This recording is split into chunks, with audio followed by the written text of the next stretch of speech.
गणेशाय नमः. तदनंतर दशानन रिपूचे समान बळ देखून करिता झाला संधान ते सावधान अवधारा. प्रभु रामचंद्र भगवान की जय. असो ग्रंथ करते पावन पवित्र असलेली ही रामकथा सांगत असताना सांगू लागले, ज्यावेळेस राजा रावण आणि यमराज या दोघांचं घनघोर युद्ध चालू होतं, त्यावेळेस यमराज आपल्याला ऐकत नाहीत हे राजा रावणाच्या लक्षात आलं आणि पुन्हा राजा रावणाने एक नवीनच डाव टाकला किंवा नवीनच एक युद्ध करू लागला. ते युद्ध कसं करू लागला आहे त्याचं वर्णन ग्रंथकर्ते करून सांगू लागलेले. चौबानी सारथी 70 रती एक सहस्त्रबाणी यमाप्रती व मांगलक्षोणी निशाचरपती बंदिता झाला ते समयी. मग ज्या वेळेस राजा रावणाच्या लक्षात आलं की आता मला यमराजा ऐकत नाही, त्यावेळेस राजा रावणानं धनुष्याला बाण लावले आणि असे 4 बाण टाकले की त्या 4 बाणाने यमराजाच्या जे रथाला 4 घोडे होते ते 4 घोडे मारले. 70 बाणांनी त्या असणाऱ्या राजा रावणानं यमाला मारले आणि हजारो बाण टाकून त्या ठिकाणी राजा रावणानं जे यमाचं जे काही सैन्य होतं त्या सैन्यांचा निपात केला, असं ग्रंथकर्ते सांगू लागलेले. एका रिपूचे बाण यमराजे तोडिले न लागता क्षण जैसे सूर्योदयितमाचे ठाण नवतेची जाण गगनी हो. अहो, ज्या वेळेस राजा रावणानं जितके बाण यमराजाला मारले त्यावेळेस यमाच्या लक्षात आलं की राजा रावण आता धनुष्य बाणाचं युद्ध करू लागलाय. बरेच बाण यमानं राजा रावणानं मारलेत हे यमराजाच्या लक्षात आलं आणि पुन्हा यमाने असा आपल्या धनुष्याला बाण लावले. असे हजारो बाण सोडले की त्या जितके राजा रावणानं बाण सोडले होते त्या बाणाचं मध्यच खंडन करून जिकडल्या तिकडं बाण पाडून टाकले. कसे बाण पाडले ग्रंथकर्ते सांगू लागले की ज्यावेळेस आमुष्याच्या रात्री जशी गडद अंधार असतोय पण जसा सूर्य निघल्यावर अंधार नाहीसा होतो त्याच पद्धतीनं यमानं बाण टाकले आणि राजा रावणाच्या बाणाचा निपात केला, सर्व बाणाचं नाहीसं केलेले. यया उपरी वैवस्वत क्रोधाच्या उकळ्या सांडित बासत झाला पावकवत शूर नरांच्या निवासी.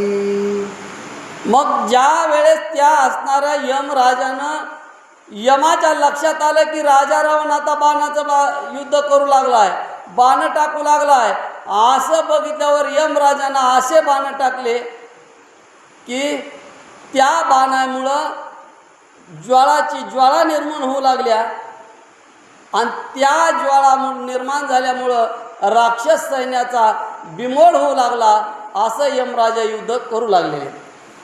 क्रोध आली या यमासी तव मृत्यू बा सन्मुख करी विनंतीसी मने राया मज लागी अज्ञेसी दिजे युद्धासी करावया.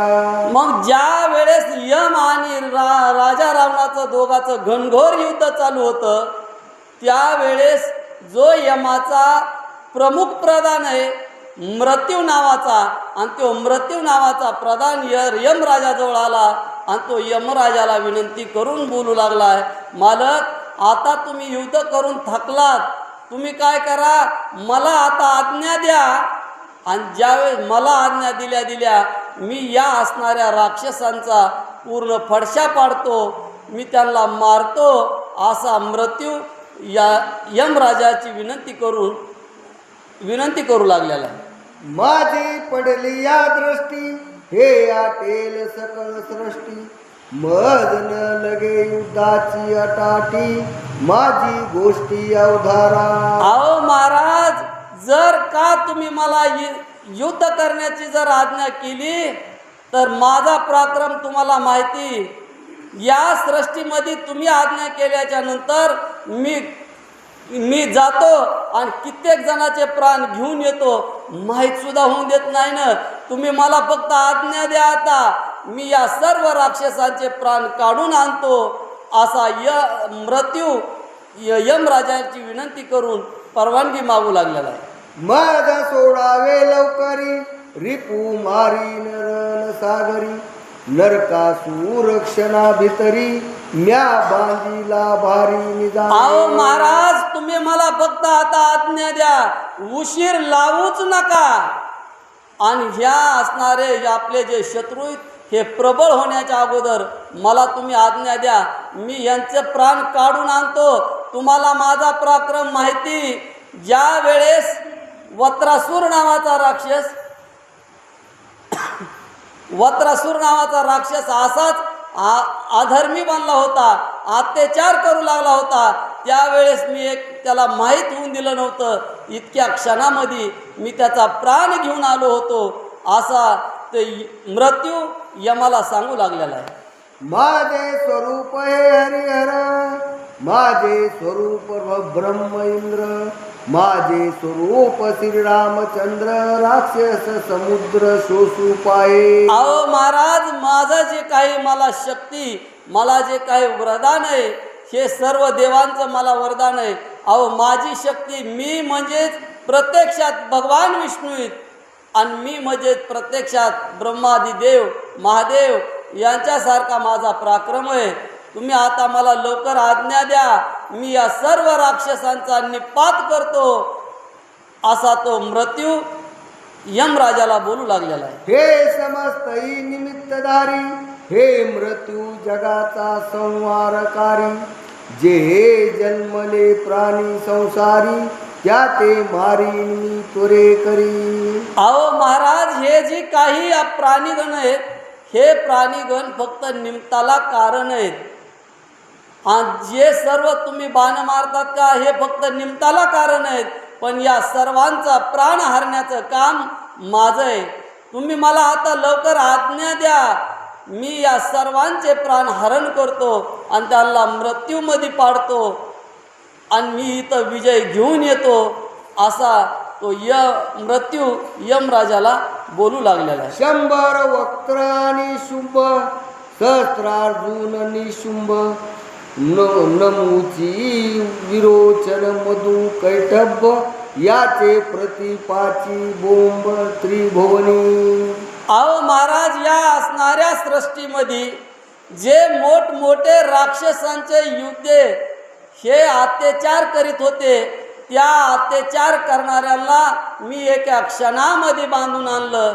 मी त्या क्षणामध्ये त्यांचा प्राण हारून आणले. असे कितीतरी बलाढ्य राक्षस झाले, बाणासूर, आणि त्या सर्व असणाऱ्या बलाढ्य राक्षसांना मी घेऊन आलो. असा माझा पराक्रम आहे. तुम्ही मला आता आज्ञा द्या. असा मृत्यू यमराजाला बोलू लागलेला आहे. हे मारिली आणि कै बहु